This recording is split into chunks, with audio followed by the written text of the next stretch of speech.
tears in my eyes. Manchester United have shipped 9 corners against Liverpool at Anfield and conceded none of them. I used to pray for times like this. I never doubted the boys for even a minute because that's how long it took for them to take the lead. For the first time in his Manchester United career, Ruben Amorim has won back-to-back league games, and he really did pick a time to make it happen. For Liverpool, it seems that bad has only gone to worse. People are only now starting to realize that Arne Slot might be bold. 4 games in a row now. 4 games. All losses. I don't want to be the guy to say it, and I'm still not going to be that guy, but we do all need to ask the question at some point. When do we start to call this a crisis?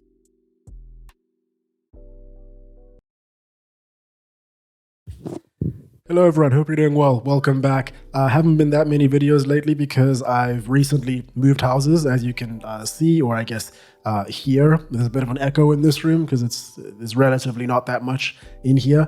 But it's not like I'm the only one, you know? Like, I'm moving houses, Man United moving up in the table. We're all moving. Everyone's moving.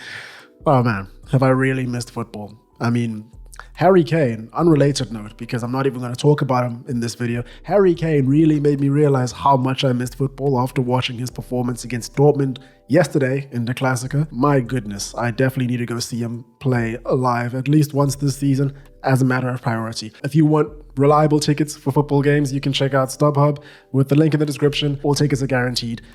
Liverpool versus Manchester United.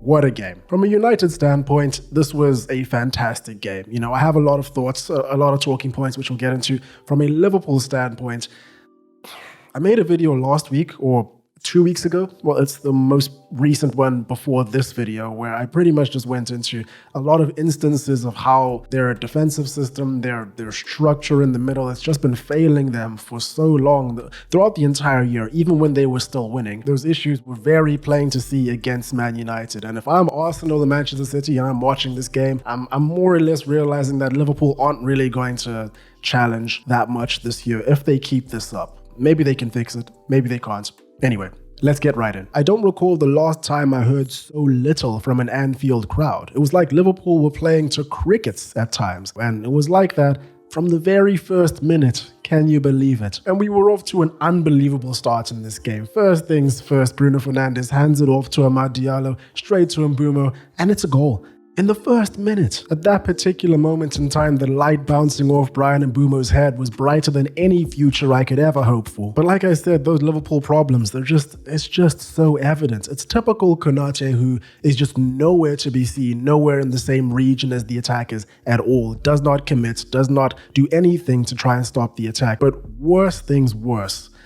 Virgil van Dijk. Oh my goodness, what a stinker this man had. I don't think I've seen this man have a game this bad in a Liverpool shirt. Maybe, I don't know when. In any shirt, actually. He takes out his own teammate with a vicious elbow, slowly jogs back in the face of danger, and then throws up his arms as if everyone else is at fault. Yes, I do agree that, you know, there is reason to say that the game probably should have stopped because it was a head injury to Alexis McAllister, and we've seen that happen very frequently. But even still, in the event that it doesn't, which you never know what the referee is going to call these days in the Premier League, as a player, as a captain in the league, you should know that. You should probably be jogging back and trying to help your team to prevent that, you know, worst case scenario where it doesn't get called.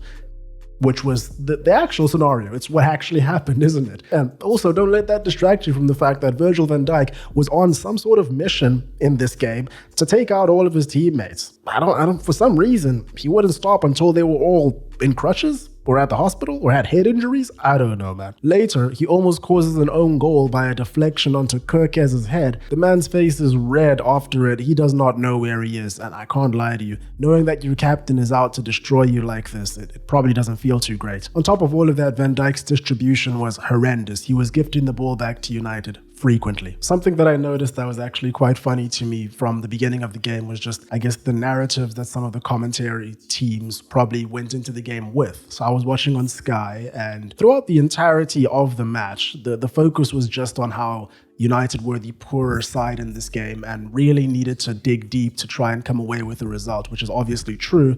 But they sort of seemed to leave out the fact that Of the two teams going into this game, Liverpool were the ones in significantly worse form. So there's that. Like I said, I understand my own bias, so it makes sense as well. And you know what? They're right, narrative-wise and everything. I think every United fan or supporter had this in their mind. The worst part about actually going up against Liverpool so early on is that you know that for the next 90 minutes or so, you're going to be facing a bombardment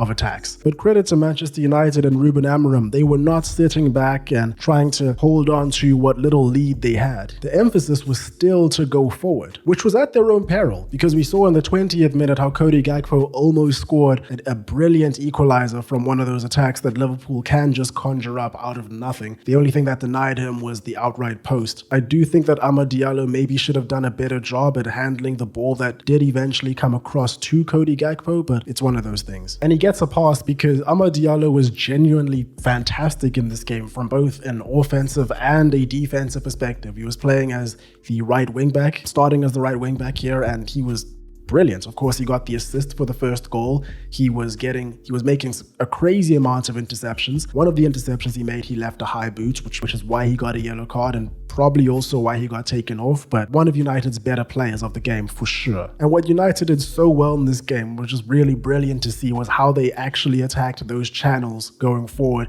which is essentially what this setup, this formation, this philosophy that Ruben Amorim has is built for. It's built for playing against teams that have a propensity for leaving those wide gaps open to exploit them with those inside forwards and then cut back. And it's exactly what was happening in this game. I must say, Diogo Dalot, he's an interesting player. He surprises me in different ways almost every time I watch him. He'll do one thing that's really good in a game. He'll show some defensive solidity, some strength. His long throws are fantastic, of course. And then next thing you know, he miskicks the ball 4 times. I think I counted 4 times within the first 25 minutes, 2 of which gifted Liverpool players open shots at the outside areas of United's penalty area, which is odd, for a player that's been around for so long. And sometimes he just does some really strange things that make me question a lot. For example, Casemiro got a yellow card in this game, and the only reason that happened is because Diogo Dalot made one of the worst crosses of the entire match, didn't go past the first man. Liverpool got possession immediately, and Casemiro had to do something to stop the counter-attack, because Dalot himself, as well as Mason Mount, who were both playing on the left-hand side,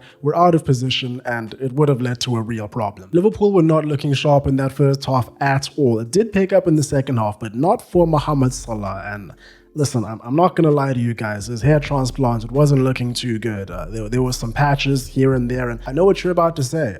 I'm not the sort of person that can be giving out criticism when it comes to this particular topic. But wouldn't you agree that as someone who, should probably be looking into that procedure later on in life or immediately, I'm entitled to look at previous results, especially of people who I'm pretty sure have gone to the top class doctors out there. So it's not looking good, bruv, for him or me. And Salah wasn't the only one. Alexander Isak was misfiring too. He had one significant chance in this game, and he managed to shoot it right into the foot of United's new number 1, Lamens. Boys, we have a keeper. We have a keeper right now. Oh my gosh, he just did the basics so right. He caught balls. Goalkeepers are supposed to catch balls. Already an improvement. Another thing, like I said, this is a very raw reaction. I'll edit it all tomorrow morning together. But Bruno Fernandes, a very paradoxical game. On one hand, his delivery was amongst the best I've ever seen from him. He was delivering some absolute peaches, some in-swinging crosses, some free kicks. They were brilliant, they were dangerous, fantastic. But apart from that, he also had a bit of a stinker of a game. He was missing tackles, he was giving the ball away, but he made up for it, for sure, with those deliveries, because one of them was the winner. Harry Maguire. This man is single-handedly holding my sanity together, and I love him for it. And what a wonderful goal this was. Right before the goal, you saw the camera pan to Harry Maguire joining up with the attack for the corner. They knew what was up. And then Fernandes delivers one of those unbelievable crosses I was just talking about, and who else gets on it but my boy? Undoubtedly the best knee slide the game has to offer right now. And that's how the game ended. The first time United have won at Anfield in I don't even know how long. They were talking about it right before the end of the game. It's very many years. I think it's since Louis van Gaal, but I could be wrong. Anyway, just a couple final remarks. Again, not really structured all that well. Mateus Cunha, brilliant. Genuinely just an unbelievable player. He's got the ferocity, he's got the cheekiness, but he is forcing the issue right now. He really is. There were many moments in this game where he could have chosen an easy pass to a teammate. Right at the end of the game, there was one with Brian Mbeumo where he could have squared it, and that would have been an easy tap-in for Mbeumo. This has happened multiple times in this game and in many of the ones previously. He very clearly just wants to get more goals. He wants to get some assists for United, and they will come, but just not like this, I think. And finally, from a Liverpool perspective, number one, they should have taken McAllister off earlier in the game. This man had to go back onto the game with a weird looking hat to protect his head. And I think at that particular moment in time is enough for Slot and the rest of the Liverpool staff to say, listen, I don't think this guy should be playing right now. But it wasn't. And I don't think he had a great game either, if I'm honest with you. Another thing is that I do not know why Hugo Ekitike is not starting for Liverpool. He is very clearly their best forward at the moment. It's like, for whatever reason, hasn't found his boots yet. They'll come. It'll come with time. He's a great player. We all know that. But Ekitike, I think with a bit more time on the pitch, he would have done some very, very real damage alongside Cody Gakpo, who also had a great game for Liverpool. Another paradoxical one because Gakpo had a great game, but he should have scored more. He missed a very gilt-edged chance towards the end of the game with a header that went embarrassingly wide for him, if we're all being honest. He really should have added that to the equalizer he already scored earlier in the game. Other than that, I don't think there were any other Liverpool players that were notably bad or good that I haven't mentioned in this video that probably need mentioning. Szoboszlai had a decent game, so did Gravenberch. I did say Mohamed Salah was particularly bad. I mean, he was taken off for Jeremy Frimpong towards the end of the game when Liverpool were looking for goals, which, tells you all you really need to know about what's going on with him. Did something happen between Arne Slot and Federico Chiesa? I feel like something must have happened. Does he not like him, or, what's going on? He deserves to start at this point. I think if I were a Liverpool supporter, I would be raising my eyebrow if he didn't start in the next game over Salah. I want to come right out and say this before anything else. I'm not convinced just yet of the Ruben Amorim project. I still remain a little bit on the side of perhaps this isn't the way to go, but we're not here to talk about that today. We're here to celebrate a much needed win over a big rival. And yeah, like I said, I think it was a brilliant game, obviously from a United perspective, but I think as a neutral, it probably was a great game too. The Premier League right now it's been blown wide open. I think Liverpool are falling out at a really rapid rate, and they're going to have to work really hard to get themselves back into contention. Arsenal won, Man City won, they're pulling ahead. The way things are looking, it doesn't look like there are any other teams in the league right now that are at the level of these two. I'll make an Arsenal video, not this week, maybe next week, because I've got two longer form 30-minute plus videos coming out soon that I think you guys will really enjoy. But after that, I'll make an Arsenal video. I'll try and go into as much detail as possible on it, but yeah, I think they're in good stead. And there we have it. Let me know what you guys think about Liverpool, Man United, all that good stuff. Like I said, lots of bigger videos coming up for you right now, particularly videos on national football teams, which are very interesting and leading up to the World Cup are really good to talk about. Let me know what you guys think about the background, and maybe give me some ideas on what I should put in the back. I've just got some books and the play button, and I don't really know what to do. That's all for me today. Hope you guys enjoyed. Hope you're having a great day. Cheers, and I will catch you in the next one.